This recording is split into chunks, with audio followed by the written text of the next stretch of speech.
Mohammed Shire, a lecturer in security risk management at Portsmouth University. Thank you so much for joining us, Mohammed. My first question to you is, Sudan is hosting tens of thousands of Ethiopian refugees despite its own border dispute with Ethiopia.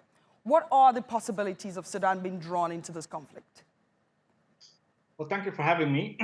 Now, Sudan has historically hosted a number of Ethiopian refugees, whether that was during the Derg movement, the Derg dictatorship in the 1980s, or whether that was during the TPLF regime in the early 2000s, and whether that was now what's currently happening in the Tigray conflict.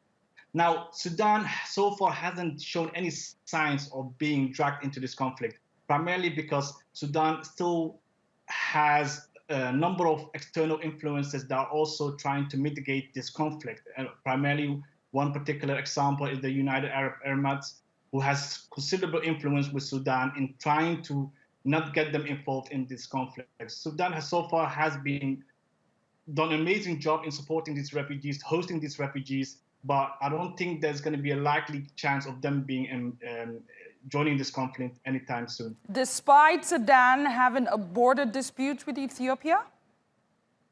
Yeah, despite of that. Remember that TPLF regime used to have an alliance or friendly relations with Omar Bashir, but then again, Omar Bashir is no longer there. You have a new transitional government that somehow has a lot of influences from external countries that also are trying to prevent Sudan from getting from entering this conflict in general. So again, the old guard has finished. Omar Bashir is gone, so that the level of leverage that the TPLF used to have previously is no longer there. Now, the TPLF has accused Eritrea of supporting the government, allegations that Eritrea has denied. Give us a sense of how this crisis is affecting regional stability in the Horn of Africa. Okay, essentially, from what we've been seeing so far, the TPLF is resting on a provocation strategy. That means that they're trying to internationalize the whole conflict and also regionalize as well. By that, I mean, they have tried to fire some missiles, they've actually fired missiles into Asmara in order to draw Eritrea in. But Eritrea so far has shown considerable restraint.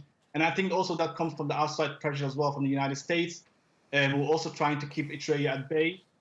And also TPLF has also been trying to fire some missiles in the Amhara region. I think yesterday they fired some missiles in the Bahir Dahir city. Again, that's also trying to provoke the Amharas into a violent response. This is basically a greater strategy to somehow escalate the conflict into us against them, into the ethnic Tigrayans against the rest of Ethiopians.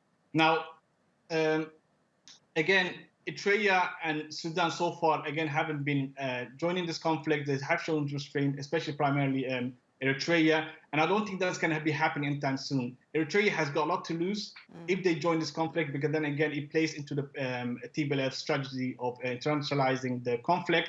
So far, they have actually shown restraint and keeping things at bay.